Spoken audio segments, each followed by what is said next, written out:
உங்க டோஸ்டர் கண்ணுக்கு தெரியாத கதிர்களா சமைப்பது போலிருந்தா நீங்க பார்க்கிறது அயனியாக்காத கதிர்வீச்சு வேலை செய்யறதுதான்.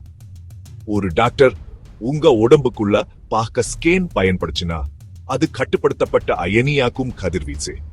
உங்களுக்கு ஆர்வம் இருந்தா ஒரு நிமிஷ் கிராஷ் கோர்ஸ்க்கு இருங்க. கதிர்வீச்சு துகள்களாவோ அல்லது அலக்கலாகவோ பயணிக்கும் ஆற்றல்.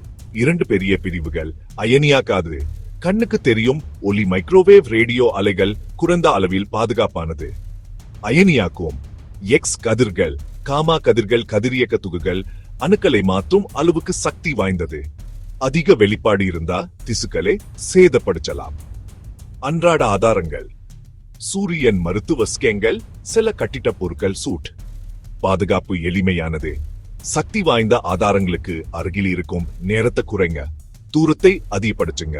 நிபுணர்கள் பரிந்துரைக்கும் போது கவசத்தை பயன்படுத்துங்க. இன்னும் சுவாரஸ்யமான சின்ன அறிவியல் விஷயங்களை தெரிஞ்சுக்க ஆர்வமா இருக்கீங்களா? மேலும் தகவல்களுக்கு ஃபாலோ பண்ணுங்க.